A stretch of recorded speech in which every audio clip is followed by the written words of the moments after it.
آج میں چاہتا ہوں کہ اس توبہ کے موضوع پر کچھ عرض کروں۔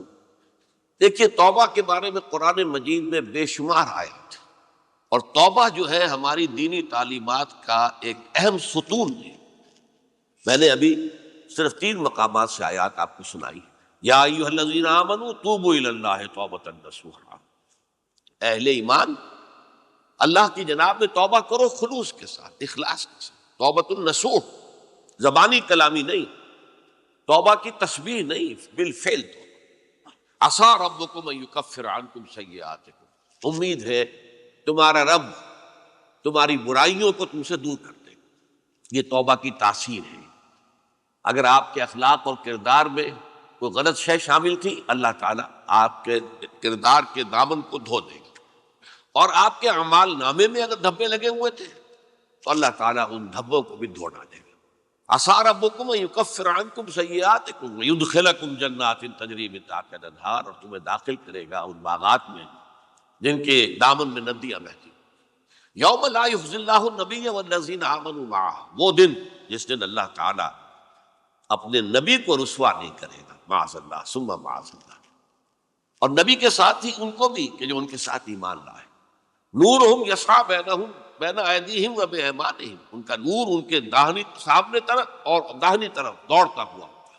نور ایمان قلب سے پھوٹ رہا ہوگا اور وہ سامنے روشنی ڈالے گا، اور نور اعمال صالحہ داہنے ہاتھ کی طرف سے چونکہ عمل کرتے ہیں نیک ہم، تو وہاں سے نور ظاہر ہوگا جو دنیا میں اعمال کی شکل میں کمایا گیا تھا۔ اور اس وقت یہ اہل ایمان کہتے ہوں گے، یقولون ربنا اتمم لنا نورنا واغفر لنا، اے اللہ ہمارے نور کو کامل فرما دے۔ اس کا پس منظر یہ ہے کہ ظاہر بات ہے کہ ایمان کے درجات بھی بے شمار ہیں۔ کہاں ابو بکر صدیق کا ایمان، کہاں ایک عام صحابی کا ایمان، کہاں ہم جیسے غیر صحابہ عام مسلمانوں کا ایمان، کہ نسبت خاک رابع عالم پاک، اسی نسبت سے اس نور کی انٹینسٹی ہوگی۔ حضور نے فرمایا کچھ لوگوں کا نور تو اتنا ہوگا کہ وہ مدینے سے صنعاء تک اس کی روشنی پہنچ رہی، یمن کے دارالحکومت تک، اور کچھ لوگوں کا نور اتنا ہوگا کہ صرف ان کے قدموں کے آگے روشنی ہو جائے گی، جیسے ٹارچ ہوتی ہے آپ کے ہاتھ۔ تو ظاہر بات ہے کہ اگر آپ کو رات کے وقت جنگل سے گزرنا ہو اور پگڈنڈی ہو کوئی اور اندھیری شب ہو، تو آپ کے لیے وہ ٹارچ بھی کس قدر بڑی غنیمت ہے کہ آدمی دیکھ لیتا ہے کہ سامنے سانپ ہے، کیا ہے، گڑھا ہے، کھائی ہے، کیا ہے۔ تو اس روز وہ جن کو وہ ٹارچ نصیب ہو گئی وہ بھی بہت خوش قسمت، بہت خوش قسمت، بہت خوش قسمت ہوئے۔ لیکن ان کا کیا کہنا جن کا نور مدینے سے صنعاء تک پہنچ رہا ہو؟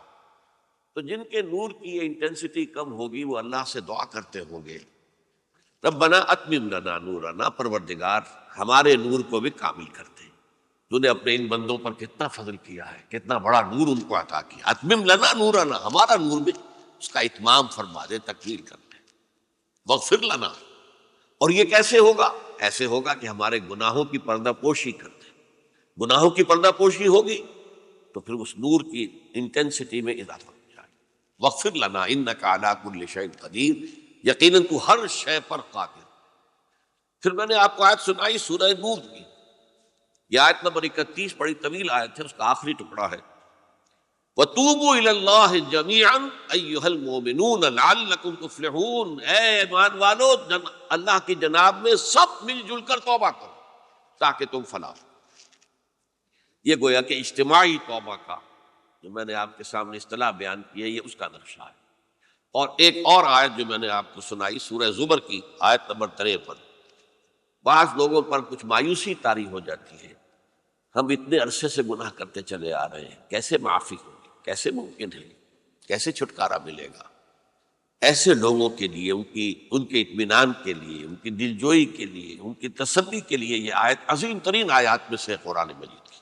قل یا عبادی الذین اسرفوا علی انفسہم، اے نبی کہہ دیجئے اے میرے وہ بندو جنہوں نے اپنی جانوں پر ظلم کیا ہے، ظلم اٹھایا ہے، زیادتی کی ہے۔ تم اگر گناہ کرتے رہے ہو تو اپنی جان پر ظلم کیا ہے، میرا تو کچھ نہیں بگاڑا۔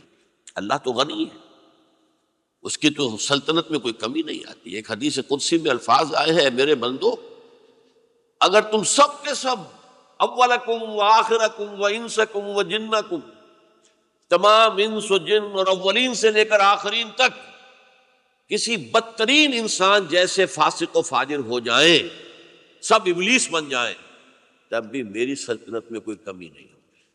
اور اگر تم سب کے سب اولین و آخرین اور انس اور جن سب مل کر جو متقی ترین انسان ہو سکتا ہے ویسے بن جاؤ، ابو بکر صدیق بن جاؤ، تب بھی میری سلطنت میں کوئی اضافہ نہیں ہوگا۔ تو اللہ تعالیٰ کا تو کچھ بگڑتا نہیں ہے، انسان گناہ کرتا ہے تو اپنا نقصان ہے۔ قل یا عبادی الذین اسرفوا علی انفسہم، کہہ دیجئے اے نبی، اے میرے وہ بندو جنہوں نے اپنی جانوں پر ظلم کیا ہے، ستم کیا ہے، ظلم ڈھایا ہے، لا تقنطوا من رحمت اللہ۔ میں آج بعض حدیثیں اس موضوع پر آپ کو سناؤں گا، عجیب چشم کشا حدیثیں ہیں۔ میں نے چونکہ اس موضوع پر گفتگو کرنی تھی تو میں نے کچھ اس مرتبہ احادیث کا تفحص کیا، تو واقعہ یہ ہے کہ بعض احادیث پڑھ کر خود میری جو ہے میرے علم میں اضافہ ہوا، ادھر میری توجہ آج تک نہیں گئی تھی۔ لا تقنطوا من رحمت اللہ، اللہ کی رحمت سے مایوس مت ہو۔ ان اللہ یغفر الذنوب جميعا، اللہ تعالیٰ تمام کے تمام گناہ معاف کر دے۔ اللہ تعالیٰ کی قدرت ہے، اللہ کا اختیار ہے، اللہ کا فیصلہ ہے، لہذا مایوس نہ ہو، اصلاح کرو۔ احادیث تو میں بعد میں آپ کو سناؤں گا، اس سے پہلے اس کا فلسفہ سمجھ لیجئے اصل میں کیا ہے۔ دیکھیے، ایک ہے طبیعی اعمال، فزیکل، ان کا ہم دنیا میں اصول یہ دیکھتے ہیں کہ اس کے نتائج لازمی ہوتے ہیں اور ان سے چھٹکارا نہیں مل سکتا۔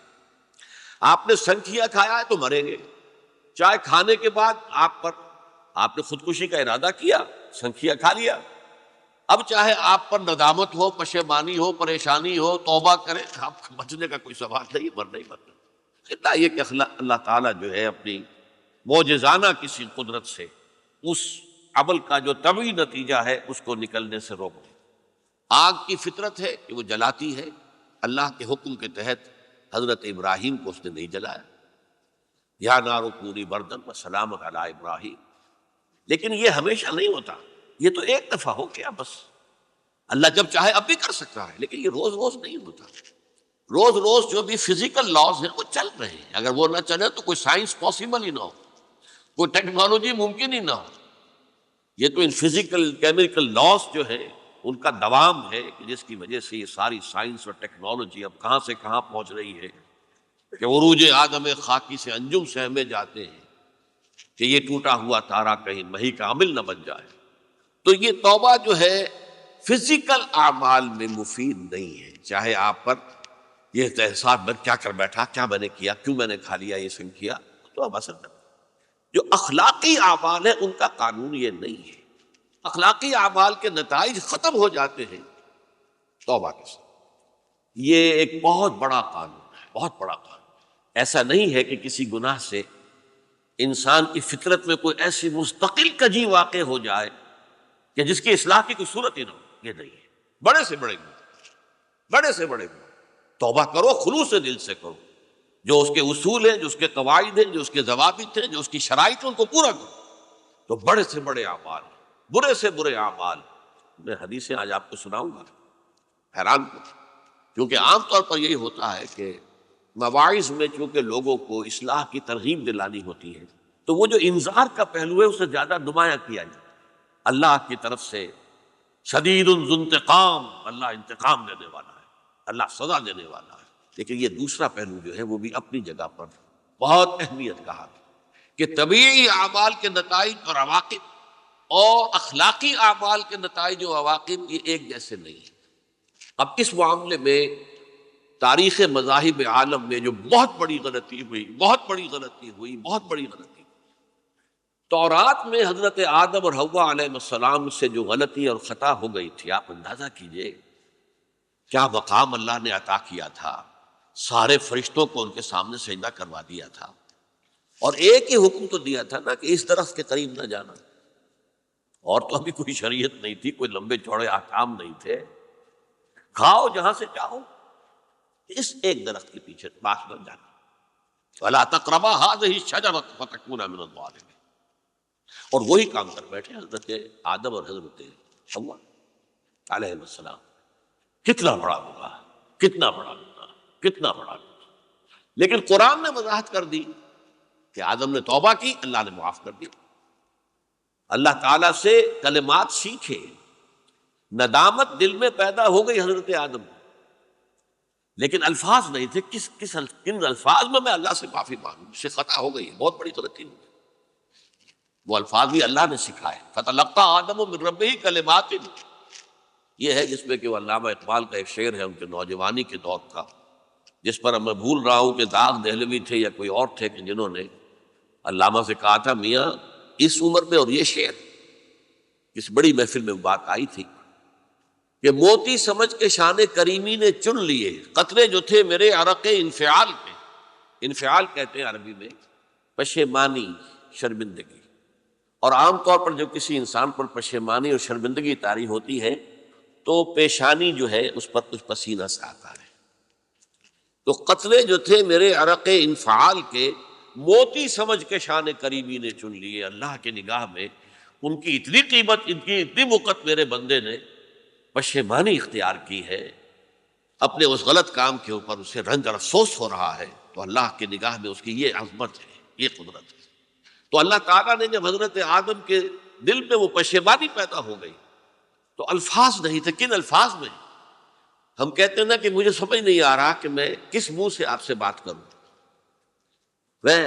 میری یہ حیثیت نہیں ہے، میں کن الفاظ میں اپنی جو ہے خطا کا اعتراف کروں۔ تو اللہ نے وہ کلمات خود سکھا دیے، فتلقى آدم من ربہ کلمات فتاب علیہ انہ هو التواب الرحیم۔ یہ چیز کہیں تورات جب دوبارہ مرتب ہوئی ہے تو وہ نکل گئی، اس میں رہ گئی، باقی اس میں شامل نہیں ہوئی۔ یہ تاریخی اعتبار سے جان لیجئے، تورات جو ہے وہ آج سے 2500 بلکہ 2600 برس قبل سے دنیا سے غائب ہے۔ یہ تورات کا جو نسخہ تھا یروشلم میں 587 قبل مسیح میں، جب نبوکدنضر نے، شاید آج کل آپ دیکھ رہے ہوں یہ عراق کی جنگ میں عراق کے جو خاص ڈویژنز ہیں عراقیوں کے، ریپبلکن گارڈز کے، ان میں سے ایک کا نام جو ہے وہ نبوکدنضر ڈویژن ہے، ایک کا حمورابی ڈویژن ہے۔ حمورابی جو ہے عراق کا بہت پرانا بادشاہ تھا، اور تاریخ انسانی میں سب سے پہلا قانون اس نے مرتب کیا تھا، حمورابی۔ یہ بہت پرانی تہذیب ہے، دنیا کی غالباً سب سے زیادہ اینشنٹ تہذیب جو ہے وہ عراق کی ہے۔ حضرت ابراہیم یہی پیدا ہوئے شہر ار۔ تو نبوکدنضر نے جب تباہ کیا تھا یروشلم کو، 6 لاکھ آدمیوں کو قتل کیا اور 6 لاکھ کو قیدی بنا کر لے گیا بیبیلونیا، بابل کا لفظ بھی آج کل آ رہا ہے۔ کسی زمانے میں وہ عظیم شہر تھا دنیا کا، وہ معمولی سا شہر رہ گیا ہے، نئے شہر بڑھ گئے۔ تو اس وقت سے اس نے جب یروشلم میں جو ہیکل سلیمانی حضرت سلیمان کی بنائی ہوئی مسجد تھی اس کو جب گرایا ہے، اس کے بعد سے وہیں پر وہ نسخہ رکھا ہوا تھا تورات کا، پھر دنیا میں وہ نسخہ اب نہیں ہے۔ یہودیوں کا کہنا ہے کہ موجود ہے مسجد اقصی کے نیچے، وہ جب اس نے گرایا تھا تو جو نیچے تہخانے تھے وہ نہیں گرے تھے، وہ محفوظ رہے تھے، اوپر ملبہ آ گیا، اور وہیں پر وہ تورات اور وہ تابوت سکینہ جس میں حضرت موسیٰ کا عصا بھی رکھا ہوا ہے، اور بہت سے وہ من اور سلوہ کے بھی کچھ نمونے رکھے ہوئے ہیں، وہ تابوت سکینہ اس کا قرآن مجید میں سورہ بقرہ میں ذکر ہے، وہ بھی موجود ہے۔ اور جو ربائی وہاں اس وقت تھے ان کے علماء، ان کی لاشیں بھی وہاں پڑی ہوئی ہیں، وہ جب ہم کھدائی کریں گے تو دنیا میں سامنے آ جائے۔ لیکن بہرحال اس وقت جو مجھے کہنا تھا وہ یہ کہ چونکہ اصل تورات اس وقت گم ہو گئی، 150 سال کے بعد اسے پھر یادداشتوں سے کچھ مرتب کیا گیا تو اس میں غلطیاں پیدا ہو گئی۔ اب انسانی یادداشت کا معاملہ آ گیا، انہی میں سے ایک بڑی غلطی یہ ہوئی، اومیشن یہ ہوئی کہ حضرت آدم نے جو توبہ کی اور اللہ نے قبول فرما لیا، اس کا ذکر اس میں نہیں ہے۔ اس سے نتیجہ عیسائیوں نے کیا اختیار کیا کہ وہ اوریجنل سن کہتے ہیں اسے، وہ جو ابتدائی گناہ تھا عظیم جو ہمارے جد امجد آدم سے سرزد ہوا تھا، اس گناہ کا اثر جو بھی بچہ نسل آدم میں پیدا ہوتا ہے وہ لے کر آتا ہے۔ یہ زمین و آسمان کا فرق ہے۔ اسلام کے نزدیک ہر بچہ جو پیدا ہوتا ہے وہ معصوم ہے، بلکہ مسلم ہے۔ کل مولود یولد علی الفطرہ، جو بھی بچہ پیدا ہوتا ہے وہ فطرت اسلام پر پیدا ہوتا ہے۔ فَأَبَوَاهُ يُهَوِّدَانِهِ أَوْ يُمَجِّسَانِهِ أَوْ يُنَصِّرَانِهِ، یہ تو والدین ہیں اس کے جو اسے مجوسی یا عیسائی یا یہودی بنا لیتے ہیں، ورنہ وہ تو مسلمان ہوتا ہے، فطرت کی کلین سلیٹ لے کر آتا ہے۔ عیسائیت کہتی ہے کہ ہر انسان جو پیدا ہوتا ہے بنیادی طور پر گناہگار ہے، اپنے جد امجد کے گناہ کا بوجھ لے کر آ رہا ہے۔ اب اس کا علاج انہوں نے پھر کیا تجویز کیا، یہ ہے کہ ایک غلطی پر دوسری غلطی اور دوسری پر تیسری غلطی، خشت اول چون حد بیمار کج، تاثریہ بھی رود دیوار کج۔ اب اللہ نے جب دیکھا اب تو ہر بندہ جو ہے آدم کی اولاد کا بنیادی طور پر پیدائشی طور پر گناہ گار ہے، تو اب کیا کیا جائے؟ تو اللہ نے اپنا اکلوتا بیٹا، صلبی بیٹا مسیح یسوع اسے زمین پر بھیجا۔ یہ الفاظ میرے ہیں کہ اسے قربانی کا بکرا بنا کر اور ان سب کی طرف سے قبول کر لیا، گناہ گاروں کی طرف سے، کہ ان کے گناہ کا کفارہ ہو جائے گا جو عیسیٰ کو مانے۔ یہ عقیدہ ہے عیسائیت کا۔ جڑ کیا ہے کہ گناہ ہو گیا تو گناہ کا اثر تو رہے گا۔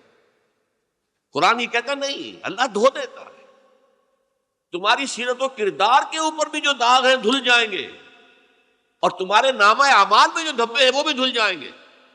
توبہ کرو، توبوا الی اللہ توبۃ نصوحا، کرو وہ توبہ کے جو بالکل خلوص دل کے ساتھ۔ اب میں ذرا آپ کو کچھ احادیث سنانا چاہتا ہوں۔ ایک طرح کا یہ تبشیر کا پہلو ہے آج ہماری گفتگو میں کہ جو نمایاں ہوگا۔ یہ بعض احادیث تو چھوٹی چھوٹی ہیں اور یہ بہت مرتبہ میری گفتگو میں آ چکی ہیں، صرف اس وقت حوالہ دے کر گزر جاؤں گا۔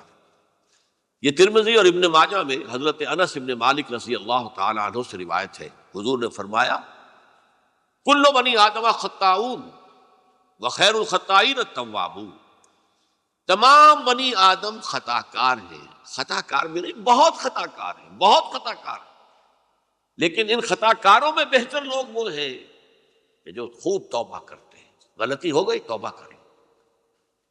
اور ایک اور حدیث میں آپ کو بتاؤں گا کہ یہ نہیں ہے کہ پھر کبھی وہ غلطی نہ ہو، اس وقت آپ یہ لگا لیں اپنے اوپر یہ کام میں نے نہیں کرنا، اور ایک دفعہ وہ کام چھوڑ دیں تو توبہ ہو گئی۔ پھر اگر کچھ عرصے کے بعد پھر کہیں آپ جذبات کی رو میں بہہ گئے، پھر کہیں کوئی برے اثرات جو ہے وہ پڑے، پھر غلطی، کوئی بات نہیں، پھر توبہ کریں، پھر ہو گیا پھر توبہ کرو۔ تواب اسی لیے کہا بار بار توبہ کر لیتا ہے۔ تو کل بنی آدم خطاؤون وخیر الخطائین التوابون۔ دوسری حدیث یہ بھی ابن ماجہ اور بہقی میں ہے، حضرت عبداللہ ابن مسعود رضی اللہ تعالی عنہ، التائب من الذنب کمن لا ذنب لہ، گناہ سے توبہ کرنے والا ایسے ہے جیسے اس نے کبھی گناہ کیا ہی نہیں۔ دھل جاتی ہے، تختی دھل گئی، بچے نے تختی لکھی تھی اس کو دھو دیا، ختم ہو گئی۔ ایک حدیث تو پڑھ کر میں بھی چونکا۔ یہ اصل میں اسلوب ہے بیان کا، بتانے کے لیے کہ تمہارے دلوں کے اندر مایوسی کا غلبہ نہ ہو جائے۔ مایوس اصل میں جو ہے مایوسی یہ ابلیسیت ہے، نوٹ کر لیجئے اس کو۔ مایوسی ابلیسیت کی کا عکس ہے۔ مبلس کہتے کسے؟ جو مایوس ہو گیا۔ ابلیس سب سے بڑھ کر مایوس جو ہے وہ ابلیس، اسے معلوم میرا چھٹکارا تو نہیں ہے، لہذا میں جتنوں کو اپنے ساتھ لے کر جہنم میں جھونک دوں یہی میری کمائی ہے، میں نے تو بچنا نہیں۔ تو ابلیس کہتی ہے اس کو جو انتہائی مایوس، مبلس، جو رحمت خدا بندی سے مایوس ہو چکا۔ اب اس کو دور کرنے کے لیے حدیث سنیے، اور یہ حدیث مسلم شریف کی ہے، صحیحین کے اندر، حضرت ابو ہریرہ سے۔ حضور فرماتے ہیں والذی نفسی بیدہ، قسم ہے اس ذات کی جس کے ہاتھ میں میری جان ہے، لو لم تذنبوا، اگر تم لوگ گناہ نہ کرتے، لذهب اللہ بکم، تو اللہ تعالیٰ تمہیں لے جاتا کہیں اور، ولجاء بقوم یذنبون، اور پھر کسی ایسی مخلوق کو پیدا کرتا ہے جو گناہ کرتے، فیستغفروا اللہ، اور پھر وہ اللہ سے استغفار کرتے اور توبہ کرتے، فیغفر لہم، اور اللہ تعالیٰ انہیں معاف کر دیتا۔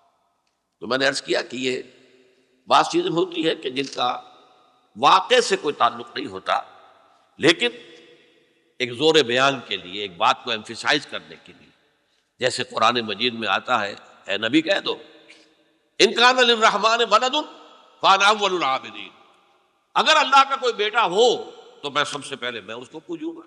جب میں اللہ کو پوجتا ہوں تو اللہ کا اگر کوئی بیٹا ہوتا تو کیا میں اسے نہ پوچھتا؟ لیکن نہیں ہے۔ اب یہ نہیں ہے، نفی کے لیے زور دیا کہ اگر اللہ کا کوئی بیٹا ہوتا، لو کان للرحمن ولد فانا اول العابدین۔ اسی طرح یہ ہے کہ اگر انسان گناہ نہ کرتے اور گناہ کے بعد توبہ کر کے اللہ تعالیٰ کی شان غفاری کا ظہور نہ ہوتا، یعنی یہ بھی ایک عجیب فلسفے کی بات ہے، اللہ نے یہ کائنات کیوں پیدا کی؟ قرآن مجید میں اس کو براہ راست ایڈریس نہیں کیا گیا اس مسئلے کو میرے علم کی حد تک۔ ہو سکتا ہے کہیں بہت خفی انداز میں ہو اور ابھی تک میری نگاہ سے بھی جو ہے وہ چھپا رہ گیا، ہو سکتا ہے قرآن مجید کے غامض نکات ایسے ہو سکتے ہیں۔ کوئی شخص، میں تو کہتا ہوں کہ اگر کوئی شخص کہتا ہے، میرے بارے میں ایک عالم دین نے کہہ دیا تھا کہ اسے قرآن پر بڑا عبور حاصل ہے، تو میں نے انہیں پیغام پہنچایا، جن صاحب نے مجھے ان کا یہ جملہ سنایا تھا کہ آپ نے قرآن کی توہین کی ہے۔ قرآن پر عبور کسی انسان کو نہیں۔ عبور کا مفہوم کیا ہے؟ دریا کے دو کنارے ہیں، آپ اس کنارے سے اس کنارے چلے گئے تو آپ نے عبور کیا دریا۔ قرآن کے کنارے ہیں ہی نہیں، لا پیدا کنار۔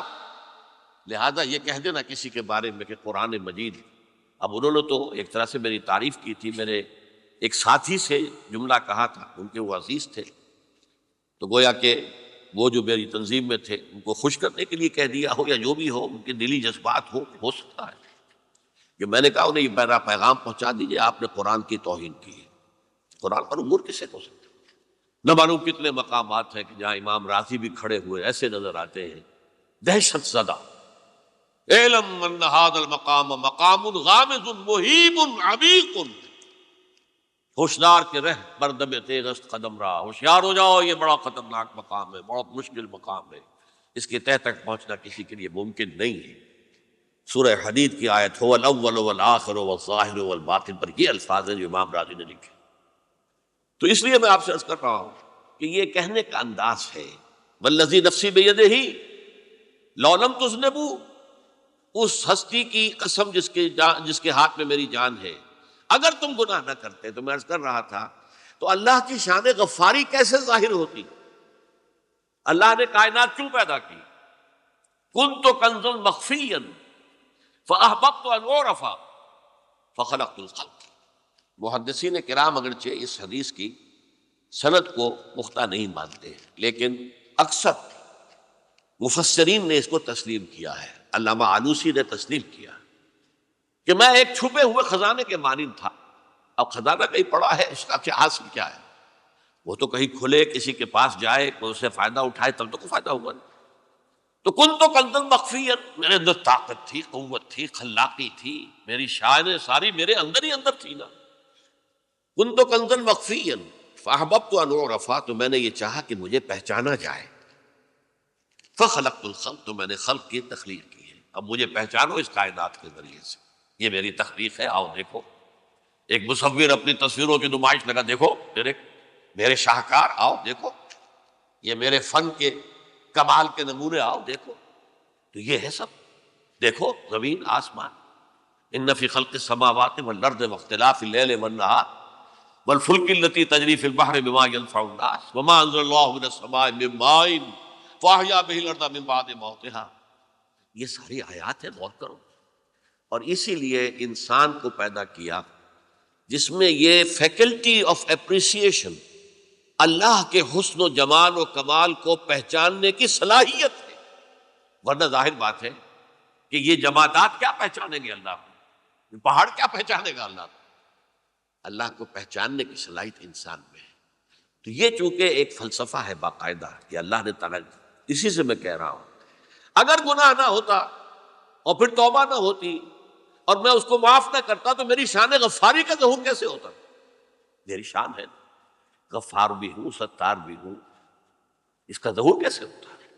تو والذی نفسی بیدہ لو لم تذنبوا لذهب اللہ بکم ولجاء بقوم یذنبون فیستغفروا اللہ فیغفر لهم۔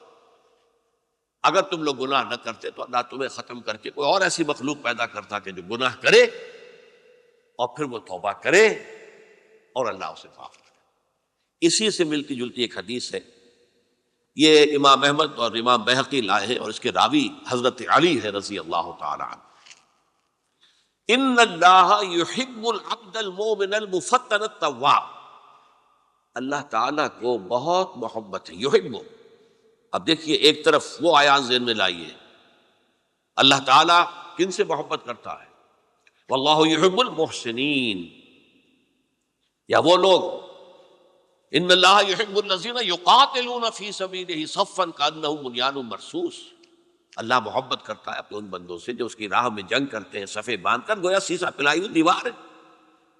یہ ہے مثبت کام، نیک کام، محسنین، اللہ کی راہ میں قتال کرنے والے۔ یہاں اس کے برعکس کہا جا رہا ان اللہ یحب، اللہ تعالیٰ محبت کرتا ہے اپنے اس بندے سے، العبد المومن، جو مومن ہو۔ اس کی ایک اور بڑی پیاری حدیث آئے گی، المفتن التواب، جو بہت فتنوں میں مبتلا ہو جاتا ہو اور پھر بہت توبہ کرتا ہو، مفتن التواب، لیکن ساتھ ہی پلٹتا ہو، رجوع کرتا ہو، پھر اللہ کے حضور میں حاضر ہوتا ہو، پھر معافی مانگتا ہو۔ اللہ تعالیٰ کو اپنا ایسا بندہ بہت پسند ہے۔ اب میں کچھ اور حدیثیں آپ کو سنا رہا ہوں۔ توبہ کا دروازہ دو اعتبارات سے کہا گیا ہے کہ ایک وقت آنے پر بند ہو جاتا ہے۔ ایک حدیث کے تو الفاظ میں نوٹ کر کے نہیں لایا ہوں کہ اللہ تعالیٰ نے توبہ کا ایک دروازہ اتنا چوڑا کھلا رکھا ہوا ہے کہ جس کو عبور کرنا جو ہے وہ سال ہا سال میں ممکن ہو، اور یہ بند نہیں ہوتا جب تک کہ سورج مغرب سے طلوع نہ ہو جائے۔ یہ قیامت کی جو آخری، قریب قیامت کی جو آخری نشانیاں ہیں ان میں سے وہی حدیث میں آپ کو سنا رہا ہوں، عن ابی ہریرہ رضی اللہ تعالی عنہ، اور یہ مسلم شریف کی روایت ہے، من تاب قبل ان تطلع الشمس من مغربها تاب اللہ علیہ، سورج کے مغرب سے طلوع ہونے سے قبل تک جو لوگ توبہ کریں گے اللہ تعالیٰ ان کی توبہ قبول کر لے گا۔ البتہ جب وہ قیامت کی وہ نشانی ظاہر ہو جائے کہ سورج مغرب سے طلوع ہو رہا ہے، اب دروازہ توبہ کا بند ہے۔ اب اس کے بعد اگر توبہ کوئی کرتا ہے تو اللہ تعالیٰ اس کی توبہ کو قبول نہیں کرے۔ یہ تو اجتماعی سطح پر ہوئی۔ انفرادی سطح پر عن عبداللہ ابن عمر رضی اللہ تعالی عنہما عن النبی صلی اللہ علیہ وسلم قال ان اللہ عز وجل یقبل توبۃ العبد ما لم یغرغر، یہ ترمذی میں ہے حضرت عبداللہ ابن عمر رضی اللہ تعالی عنہما سے کہ اللہ تعالیٰ اپنے بندے کی توبہ قبول کرتا ہے جب تک کہ وہ جسے ہم کہتے ہیں گھنگرو نہ بولنے لگے حلق کے اندر، جبکہ نزع، عالم نزع ہو اور جان جو ہے وہ آتا پھر یہاں اٹکتی ہے، تو اس وقت تک دروازہ کھلا ہے توبہ کا۔ لیکن جب یہ شکل ہو گئی تو دروازہ بند۔ یہ انفرادی سطح پر ہو گیا، جب آپ کے موت کے آثار اتنے واضح ہو گئے کہ اب جا رہے ہیں، اب توبہ کریں گے تو توبہ قبول نہیں ہو۔ اجتماعی سطح پر جب قیامت جو ہے اس کی وہ گھڑی آ گئی کہ سورج مغرب سے طلوع ہو گیا، اب توبہ کا دروازہ بند۔ ایک اور حدیث ہے جو میں نے بہت مرتبہ اس کا ترجمہ تو آپ کو بہت دفعہ سنایا ہے، آج میں چاہتا ہوں اس کو پورے متن کے ساتھ آپ کے سامنے رکھوں۔ یہ حضرت انس بن مالک رضی اللہ تعالیٰ عنہ سے مروی روایت ہے، جو حضور کے خادم خاص تھے، اور یہ متفق علیہ بھی ہے، یعنی بخاری میں بھی ہے، مسلم میں بھی ہے، لیکن تھوڑا سا فرق ہے الفاظ کا۔ تو جو مسلم شریف کی روایت ہے اس کے الفاظ کیا ہیں؟ للہ اشد فرحا بتوبۃ عبدہ حین یتوب الیہ، جان لو اللہ تعالیٰ کو زیادہ خوشی ہوتی ہے اپنے کسی گناہ گار بندے کی توبہ سے جب کہ وہ توبہ کرتا ہے۔ کس سے زیادہ ہوتی ہے؟ اب اس کی ایک تمثیل دی، من احدکم، ایک ایسے شخص سے بھی زیادہ بڑھ کر خوشی ہوتی ہے، کان علی راحلتہ بارض الفلات، کہ جو بہت ہی دور دراز کے سنسان علاقے میں سفر کر رہا تھا، فانتحرفت منہ، تو اس کی سواری جو ہے گم ہو گئی، وعلیہا طعامہ وشرابہ، اسی پر اس کا کھانا بھی تھا اور پانی بھی تھا، اونٹنی پر سفر کر رہا تھا، اسی پر ہوتا ہے راحلہ جو ہے راستے کا سامان۔ اچانک کہیں بیٹھا ہے تھوڑی دیر کے لیے سستانے کے لیے، کہیں اونگ آ گئی اور اونٹنی صاحب غائب ہو گئی۔ اب آنکھ کھلی اور اس نے دیکھا، فَأَيَّسَ مِنْهَا، تلاش کر کر کے مایوس ہو گیا، کہیں اونٹنی کا سراغ نہیں۔ اب ظاہر بات ہے کسی صحرا میں یہ کیفیت، اس کا مطلب کیا ہے؟ یقینی موت۔ فأتى شجرة فاستجع في ظلها وقد أيس من راحلته، تو وہ ایک درخت کے نیچے اس کے سائے میں آ کے لیٹ گیا، گویا کہ موت کی امید میں۔ فبينهما وهو كذلك إذ هو بها قائمة عنده، اس کی کہیں دوبارہ آنکھ لگی ہے، جو کھولا تو دیکھتا ہے اونٹنی تو موجود ہے، کھڑی ہے، تو وہ فوراً اس کی وہ جو رسی ہے وہ پکڑتا ہے۔ فأخذ بختامها ثم قال من شدة الفرق، اب جو اسے مسرت ہوئی اس کا آپ اندازہ کر سکتے ہیں، ایک یقینی موت کا معاملہ آ چکا تھا، اور اچانک اللہ تعالیٰ نے وہ کھوئی ہوئی اونٹنی جو ہے وہ واپس دلا دی۔ تو وہ کہنا تو یہ چاہتا تھا اللہ تو میرا رب ہے، میں تیرا بندہ ہوں، لیکن جسے ہم کہتے ہیں کہ خوشی کی انتہا فرط مسرت میں ایسی زبان لڑکھڑائی، اس نے کہا اللہم انت عبدی وانا ربک، اے اللہ تو میرا بندہ ہے، میں تیرا رب ہوں، یہ کہہ بیٹھا۔ تو یہ کیا ہے؟ فرط مسرت جسے آپ کہیں، خوشی کی انتہا، کہ جس میں انسان جو ہے اتنی بڑی خطا کر بیٹھتا ہے۔ اللہ کو اپنے کسی گناہ گار بندے کی توبہ سے اس سے بھی زیادہ خوشی۔ اب ظاہر بات ہے کہ تماثیل کس لیے ہیں؟ بعض لطائف، بعض حقائق اتنے لطیف ہوتے ہیں کہ ان کو بیان نہیں کیا جا سکتا بتمام و کمال، تو مثالوں کا سہارا لیتے ہیں۔ اللہ کو کتنی خوشی ہوتی کیا سمجھے گے ہم؟ لہذا یہ مثال تو سمجھ میں آ گئی نا، کہ ایک لقودق صحرا میں انسان سفر کر رہا تھا، ایک ہی اونٹنی ہے، اسی پر اس کا پانی ہے، اسی پر اس کا کھانا ہے، وہ کہیں ٹھہرا ہے تھوڑی دیر کے لیے، اور اونٹنی غائب ہو گئی، اور اس کے بعد تلاش کر کے شمال مغرب جنوب ہر جگہ دیکھ لیا، آپ نے کہیں اونٹنی کا سراغ نہیں۔ اب موت کے انتظار میں لیٹ گیا کہ اچانک دیکھتا ہے کہ اونٹنی موجود ہے، تو وہ اس شدت فرح میں یہ کہہ بیٹھتا ہے اللہم انت رب انت عبدی وانا ربک انا للہ و انا الیہ راجعون۔ اب دیکھیے ایک حدیث وہ آ رہی ہے، اور اس کو یوں سمجھیے، اللہ تعالیٰ نے جو انسان پیدا کیے ہیں ان کے مزاج مختلف ہیں۔ ان میں کچھ لوگ ہوتے ہیں جو قوی ہوتے ہیں ارادے کے، جو فیصلہ کر لیا ڈٹ گئے۔ کچھ لوگوں میں وہ قوت ارادی اتنی مضبوط نہیں ہوتی، وہ ادھر ادھر سوچتے رہتے ہیں۔ کچھ لوگ جسمانی طور پر بہت توانا ہوتے ہیں، کچھ لوگ جسمانی طور پر پیدائشی طور پر کمزور ہوتے ہیں۔ تو اگر کوئی قوت ارادی کمزور رکھنے والا شخص ہے، وہ بھی تو اللہ کی تخلیق ہے، اللہ کا بندہ ہے، خطاؤں کا ظہور ہو جاتا، توبہ کرتا ہے، پھر کچھ عرصے کے بعد پھر خطا کا ظہور ہو جاتا، پھر توبہ کرتا ہے، تو ہم تو یہ سمجھیں گے کہ ایک حد کے بعد پھر اس کی توبہ قبول نہیں ہونی چاہیے۔ لیکن حدیث سنیے، وعن ابی ہریرہ رضی اللہ تعالی عنہ قال قال رسول اللہ صلی اللہ علیہ وسلم ان عبدا اذنب ذنبا، یقیناً ایک بندہ جو ہے وہ ایک گناہ کرتا ہے، فقال، پھر وہ کہتا ہے رب، اے میرے پروردگار، اذنبت فاغفر لی، مجھ سے گناہ ہو گیا ہے، مجھے معاف فرما دے۔ فقال ربہ، تو پروردگار یہ کہتا ہے اعلم عبدی ان لہ ربا یغفر الذنب ویاخذ بہ، میرا یہ بندہ یہ جانتا ہے کہ اس کا ایک رب ہے جو گناہ معاف بھی کر سکتا ہے اور سزا دے بھی سکتا ہے۔ کیا معنی ہوئے؟ گناہ اس نے کیا ہے لیکن جانتا ہے اللہ کو کہ وہ معاف بھی فرما سکتا ہے، تبھی تو وہ اللہ سے معافی کی درخواست کر رہا ہے۔ اس کے اس جاننے کی بنیاد پر، اس کے اس علم کی بنیاد پر، اس کے اس ایمان کی بنیاد پر فرمایا غفرت لعبدی، میں نے اپنے بندے کو معاف کر دیا۔ ثم مکث ما شاء اللہ، پھر وقت گزرا جتنا کہ اللہ نے چاہا، ثم اذنب ذنبا، پھر اس سے گناہ ہو گیا۔ فقال رب اذنبت ذنبا فاغفر، پھر کہتا ہے پروردگار مجھ سے گناہ ہو گیا، پھر مجھے معاف فرما دے۔ فقال ربہ، اللہ فرماتا ہے علم عبدی ان لہ ربا یغفر الذنب ویاخذ بہ، میرا بندہ ہے نا جو جانتا ہے کہ اس کا ایک رب ہے، ایمان باللہ اس کے اندر ہے، تبھی تو پکار رہا ہے، اور یہ بھی جانتا ہے کہ وہ گناہ معاف بھی کر سکتا ہے، اور چاہے تو پکڑ بھی سکتا ہے، سزا بھی دے سکتا ہے۔ تو فرمایا، اللہ تعالیٰ فرماتے ہیں میں نے فرمایا کہ میں نے معاف کر دیا۔ ثم مکث ما شاء اللہ، پھر ایک عرصہ گزرا اس کے بعد، ثم اذنب ذنبا، پھر اس نے گناہ کیا۔ قال رب اذنبت ذنبا آخر، اس نے کہا پروردگار میں نے تو پھر ایک اور گناہ کر دیا، فاغفر لی، مجھے بخش دے۔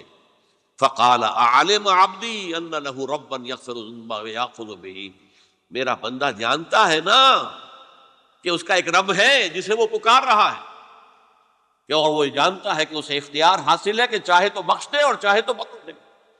اس کے اس علم، اس ایمان کی بنیاد پر میں نے اسے معاف کر دیا۔ ایک اور حدیث، میں نے چونکہ اس گفتگو کے لیے ان احادیث کا تفحص کیا ہے، یہ تو بہت ہیں حدیثیں، میں نے ان میں سے کچھ چنی ہیں۔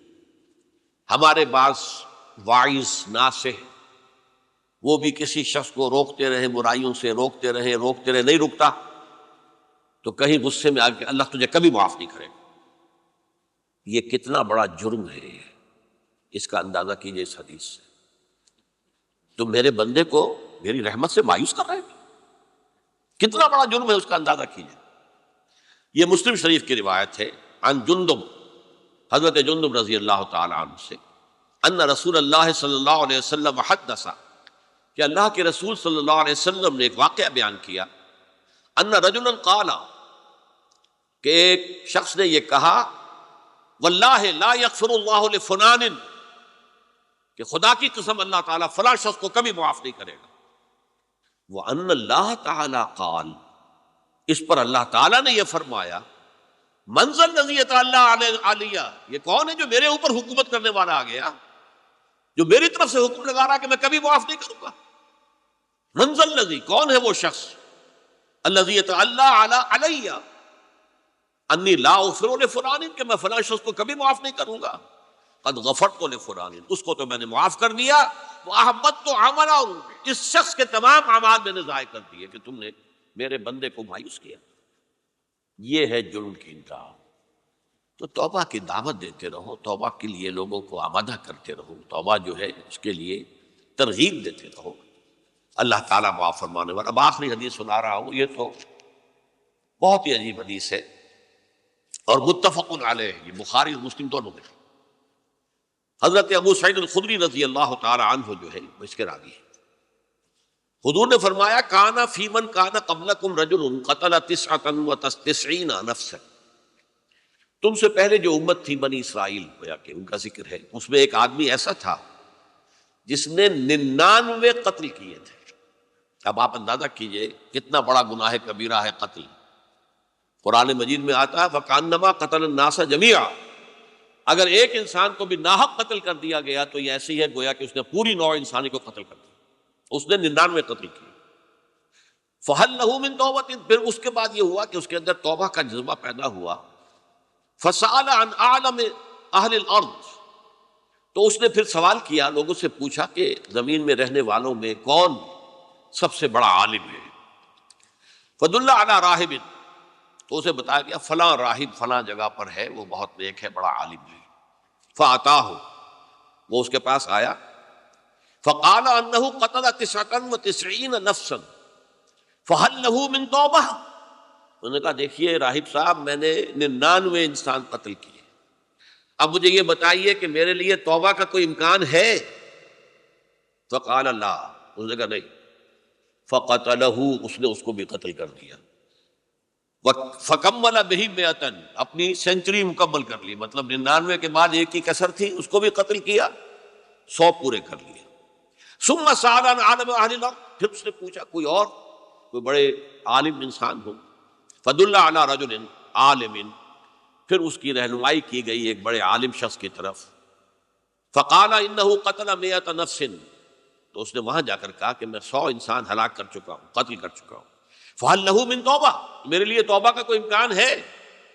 فَقَالَ نَعَمْ، اس نے کہا کیوں نہیں، 100 قتل کیے تب بھی کیا ہے، توبہ کا راستہ دروازہ کھلا ہوا، مَا لَمْ يُغَرْغِرْ، جب تک کہ وہ گھنگرو نہیں بج رہا، اس وقت تک تمہارے توبہ کا دروازہ کھلا ہوا ہے۔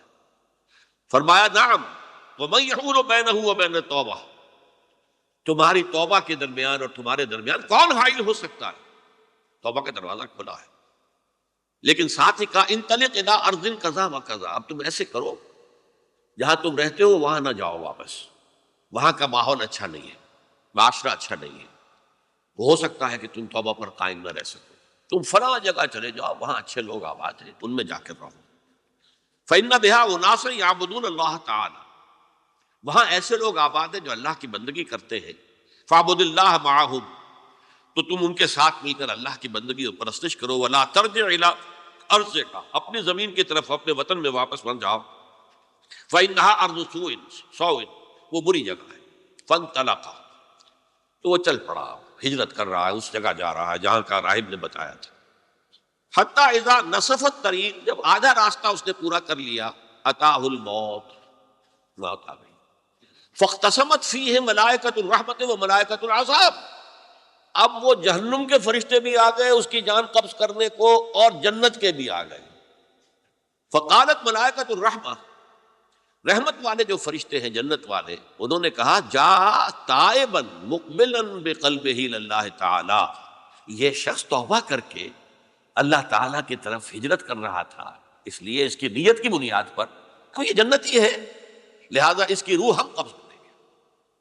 وقالت ملائکۃ العذاب، اور وہ جو عذاب والے فرشتے ہیں وہ کہیں گے انہ لم یعمل خیرا قط، اس نے توبہ کے بعد کوئی نیک عمل تو کیا ہی نہیں، تو کس بنیاد پر اس کو تم جنت میں لے جاؤ گے؟ اس کو تو دوزخ میں جانا چاہیے. فاتاہ ملک فی صورت آدمی، تو ان کے پاس اللہ نے ایک اور فرشتے کو بھیج دیا، آدمی انسانی شکل کے اندر. فجعلوہ بینہم، تو ان فرشتوں نے کہا بھئی ہمارا فیصلہ کرا دو، اس کی روح ہم لینا چاہتے ہیں یا ہم لینا چاہتے ہیں. انہیں حکم بنا لیا. فقال قیسوا ما بین الارضین فإلی ایتہما کان اقرب، کہ تم فاصلہ ناپ لو جہاں سے وہ چلا ہے اور جہاں جا رہا تھا، اور یہاں اس کی موت ہو رہی ہے، تو کون سا فاصلہ زیادہ ہے. جب ناپا گیا، بلکہ ایک حدیث میں آتا ہے کہ اس پر اللہ نے زمین کو جو ہے حکم دے دیا، ایک طرف والی زمین تو سکڑ جا، دوسری والی جو ہے تو پھیل جا، تاکہ وہ جو جدھر جو جا رہا تھا وہ زیادہ قریب ہو جائے بنسبت اس کے کہ جہاں سے وہ چلا تھا. تو اس فیصلے پر پھر جو فرشتے تھے جو کہ رحمت کے فرشتے تھے، وہ اس بندے کو لے گئے جنت کے اندر. یہ ہے توبہ کی عظمت اور اس کی تاثیر. اب آئیے اجتماعی توبہ کا طریقہ کار جو میں نے بہرحال بیان کیا ہے. پہلے افراد توبہ کریں اور صحیح توبہ کریں. صحیح توبہ کیا ہے؟ ہماری زندگیوں میں کوئی حرام شے ہے فوراً نکال باہر. ہماری معاشرت میں اور اس معاشرے میں رہتے ہوئے جو قانون ہے جس کے ہم پابند ہیں، ہم کسی زانی کو رجم نہیں کر سکتے، ناممکن ہے. یہ تو قانون ہی بنے گا تب ہوگا. ہم کسی چور کا ہاتھ نہیں کاٹ سکتے، تو قانون بنے گا تو ہوگا. تو ہم جن چیزوں پر عمل نہیں کر سکتے قانوناً، ان کے علاوہ باقی پوری شریعت جس پر عمل کیا جا سکتا اس پر عمل پیرا. سود میں بند نہیں کر سکتا، بینکوں کو میں آگ نہیں لگا سکتا، اور بینکوں کو آگ لگا دیں گے تبھی سود تو ختم نہیں ہوگا. لیکن یہ تو کر سکتا ہوں نا کہ براہ راست سود میں ملوث نہ ہوں، سود پر قرضہ لے کر اپنا کاروبار نہ چمکاؤں نہ بڑھاؤں، سود پر قرضہ لے کر اپنے مکان نہ اونچا کروں. یہ تو کر سکتا ہوں. تو کم سے کم جو ڈائریکٹ کسی نے قانون نہیں بنایا کہ لازم ہے آپ پر کہ آپ سودی قرضہ لیں اور اپنی بلڈنگ عالی شان بنا دیں، کسی نے نہیں کیا. یہ اگر کر رہے ہیں تو آپ مجرم. آپ کے معاشرے میں کوئی قانون نہیں بنا کہ پردہ ختم، برقع حرام. مصر یہ ترکی میں تو کر دیا گیا تھا برقع حرام. وہاں تو سر کو اوپر جو ہے ڈھانپنا جو ہے، سکارف لینا بھی ممنوع ہے. یہاں تو نہیں ہے. پھر یہاں جنہوں نے چھوڑا ہے مجرم خود ہے. یہاں تو اللہ کا شکر ہے کوئی ایسا مصطفیٰ کمال پیدا آج تک نہیں ہوا ہے کہ جس نے ان چیزوں کا حکم دیا. ہاں ترغیب ہے ذرائع ابلاغ کے ذریعے سے، فحاشی ہے، اریانی ہے، لیکن چوز آپ خود کرتے ہیں، فیصلے کا اختیار آپ کا آپ ہے. تو جن چیزوں کے اندر بھی گناہ سے بچنے کا امکان ہے اس کو عملاً ترک کیا جائے. اور نمبر 2، عزم مصمم کر لیا جائے کہ اللہ اب بقیہ زندگی جتنی بھی ہے اس میں اپنی توانائیاں، اپنی قوتیں، اپنی صلاحیتیں صرف کروں گا تیرے دین کی تبلیغ اور تیرے دین کے قائم کرنے کی جد و جہد. عزم مصمم. یہ لوگ اگر 14 کروڑ میں 14 لاکھ بھی ہو جائیں، بہرحال 2-4 کی توبہ کرنے سے ملک کی قسمت نہیں بدلتی. معتدل تعداد کے اندر جو ہے یہ لوگ اگر ایسے ہو جائیں اور پھر یہ کہ وہ مل کر اگر زور لگائیں تو واقعتاً اس ملک کے اندر شریعت اسلامی کا نفاذ ہو سکتا ہے. اللہ کا نظام قائم کیا جا سکتا، یہ ملک بنایا اسی لیے گیا۔ تو یہ توبہ کا جو ہے اجتماعی توبہ کا یہ پوری تفصیل تو میں بارہا بیان کر چکا ہوں۔ آج جو میں نے کہا تھا کہ ایک بات کی طرف میرا ذہن حالیہ منتقل ہوا ہے، اس سے پہلے نہیں ہوا۔ یہ توبہ کرنے والے لوگ جب تک 14 لاکھ نہیں ہیں، 1400 ہی ہوں، لیکن یہ اگر دعا کریں گے اللہ تعالیٰ کے خلوص کے ساتھ تو ان کی دعا قبول ہوگی۔ دعا بہت بڑی شے ہے، الدعاء مخ العبادہ۔ ٹھیک ہے، بڑا لمبا راستہ لگتا ہے یہ کہ 14 لاکھ انسان توبہ کرے، یا 2 لاکھ یا 3 لاکھ انسان توبہ کرے، صحیح معنی میں توبہ کرے، اور پھر وہ جمع ہو، ایک طاقت بنے، تن من دھن لگانے کے لیے، جانے دینے کے لیے تیار ہو جائے۔ تو یہ لگتا ہے یہ کہ کافی لمبا ہے، کہ دراز و دور دیدم رہو رسم پارسائی، یہ تو بڑا لمبا راستہ ہے۔ اسی سے لوگ کہتے ہیں کہ پھر کیا حل ہوا، یہ تو حل جو ہے تو کوئی عملی حل تو نہیں ہوا۔ اس میں میرا ذہن منتقل ہوا ہے دعا، اجیب دعوت الداع اذا دعان امن یجیب المضطر اذا دعاہ۔ بھلا وہ کون ہے جو کسی مضطر کسے کہتے ہیں؟ ایک شخص نہایت پریشان حال ہو گیا ہو، نہایت پریشان حال، اور میں اللہ کو پکارے، پروردگار تو میری دستگیری فرما۔ اللہ کسی اور طرف مجھے کوئی توقع نہیں رہی، کوئی نہیں رہا جس سے مجھے کوئی امید۔ یہ مضطر اضطرار کی حالت میں آ کر جب بالکل بے چین ہو کر اللہ کو پکارتا ہے تو اللہ اس کی دعا قبول کرتا ہے۔ اور دعا کی حد یہاں تک بھی آتے ہیں الفاظ کہ لا یرد البلاء قضاء الا بالدعاء۔ تقدیر الہی کو بھی اسی لیے 2 حصوں میں تقسیم کیا گیا، تقدیر مبرم، ایک تو اللہ کا وہ فیصلہ ہے جو ٹل نہیں سکتا کسی صورت میں، ایک تقدیر معلق ہوتی ہے تو صحیح اللہ کا فیصلہ لیکن اس میں تبدیلی ہو سکتی ہے۔ یہ جو تقدیر معلق ہوتی ہے اس میں دعا انتہائی مؤثر شے ہے۔ لا يرد القضاء الا بالدعاء، قضا جو ہے وہ نہیں بدل سکتی سوائے دعا کے۔ اس دعا کی تو کم سے کم ہم منادی کریں، لیکن پہلے شرط وہی ہے، ورنہ وہ دعا نہیں ہے، ورنہ وہ توبہ نہیں ہے۔ توبہ صحیح ہو، حرام سے اپنے وجود کو، اپنے گھر کو پاک کریں، اس کے بغیر کچھ نہیں۔ اس کے بغیر تو جیسے کہ کہا گیا سورہ مائدہ میں، قُلْ يَا أَهْلَ الْكِتَابِ لَسْتُمْ عَلَىٰ شَيْءٍ حَتَّىٰ تُقِیمُوا التَّوْرَاةَ وَالْإِنجِیلَ۔ اے نبی ان سے کہہ دیجئے، اے اہل کتاب تمہاری کوئی حیثیت اللہ کی نگاہوں میں نہیں ہے، تمہاری کوئی دعا اللہ کے ہاں قابل پذیرائی نہیں ہے جب تک کہ تم تورات اور انجیل کو قائم نہیں۔ لہذا دعائیں تو نمبر 30 لاکھ آدمی جو ہے حج کے موقع پر کیسی کیسی دعائیں مانگتے ہیں، کہاں جا رہی ہیں دعائیں، کہاں ہیں ان کی قبولیت کے آثار۔ توبہ صحیح ہو، اور توبہ کے بارے میں آج میں نے امکانی حد تک آپ کے سامنے آج ترغیب و تشویق کا پہلو رکھا ہے۔ مایوسی، اس کو کہا بھی جاتا ہے مایوسی کفر ہے، اور میں نے آپ سے کہا آج کہ لا تقنطوا من رحمت اللہ ان اللہ یغفر الذنوب جميعا۔ 99 قتل کیے ہوں، 100 قتل کیے ہوں، تب بھی توبہ کرو گے تو اللہ توبہ قبول فرمائے گا، اور کس شان کے ساتھ قبول فرمائے گا اس حدیث کے اندر آیا، متفق علیہ حدیث صحیح بخاری اور صحیح مسلم کے اندر ہے۔ تو اگر ہم اس توبہ کی منادی کریں نمبر 1، اور جو لوگ توبہ کریں صحیح معنی میں، ایک طرف تو وہ جد و جہد شروع کر دیں اللہ کے دین کے قائم کرنے کی جد و جہد، اس میں پیچھے نہ رہے، لیکن اس اثناء میں جو دعائیں وہ کریں گے، اللہ تو نے یہ ملک ہمیں عطا کیا تھا، ہم نے اپنے زور بازو سے اسے نہیں حاصل کیا، یہ سلطنت خدا داد پاکستان، اور اے اللہ اے خاصان رسول وقت دعا ہے، امت میں تیری آ کیا جب وقت پڑا ہے۔ میں اپنے احساسات جو ہیں آپ کے سامنے الفاظ میں بیان نہیں کر سکتا۔ یہ جب یروشلم کی تباہی ہوئی تھی جس کا میں نے ذکر کیا ہے، 6 لاکھ انسان قتل ہوئے تھے، اور 6 لاکھ کو نبوکدنضر جو تھا وہ ہانک کر بھیڑوں بکریوں کی طرح بیبیلونیا لے گیا تھا۔ اس سے پہلے کتنے ہی نبی اہل کتاب کے وہ کہتے رہے تھے کہ ہوش کرو، توبہ کر لو، بلکہ ایک جگہ کے الفاظ یہ ہے، درخت کی جڑ پر کلہاڑا رکھا جا چکا ہے، اب بھی ہوش میں آ جاؤ۔ ہوش میں نہیں آئے۔ دنیا پرستی، جو بھی ان کے نفس پرستی جو بھی ان کے اوپر مسلط ہو چکی تھی، اس نے انہیں توبہ نہیں کرنے دی، تباہی و بربادی ہو گئی۔ آج ہماری نگاہوں کے سامنے عراق کے ساتھ کیا ہو رہا ہے، بغیر اس کے کہ کوئی جرم ہو سکتا، بغیر اس کے۔ ہم تو بڑے بڑے جرم کر چکے ہیں ان کی نگاہ میں، نان پرولیفریشن ٹریٹی جو ہے اس کے خلاف ہمارا عمل جا رہا ہے پوری دنیا کے اندر. انہوں نے کہا کہ ہم اس کو ایٹمی صلاحیت کو نہیں پھیلنے دیں گے. وہ ایک خاص وقت میں افغانستان میں انہیں ہماری ضرورت تھی اپنے اصل دشمن یو ایس ایس آر اپنے مقابل کی طاقت کو ختم کرنے کے لیے. اس وقت انہوں نے اپنا منہ جو ہے پھیر لیا تھا, نہیں دیکھا تھا, اور ہمارے ہاں اللہ کی یہ رحمت آ گئی کہ ایٹمک صلاحیت بھی حاصل ہوئی. اور پوری دنیا میں شاہ عبداللہ نے کہا تھا, پرنس عبداللہ نے, کہ یہ آپ کا نہیں ہے, یہ جو نواز شریف صاحب سے جب اس کا ہم نے دھماکہ کیا ہے, یہ بم آپ کا نہیں ہے, یہ پوری امت مسلمہ کا بم ہے.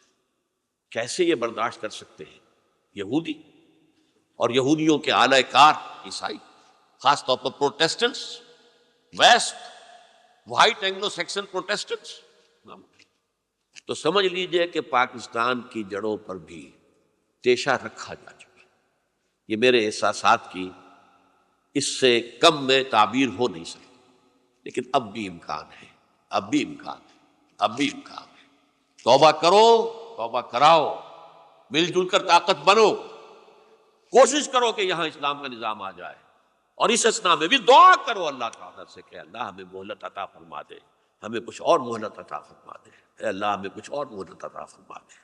بارک اللہ لی ولکم فی القرآن العظیم ونفعنی وإیاکم بالآیات والذکر الحکیم.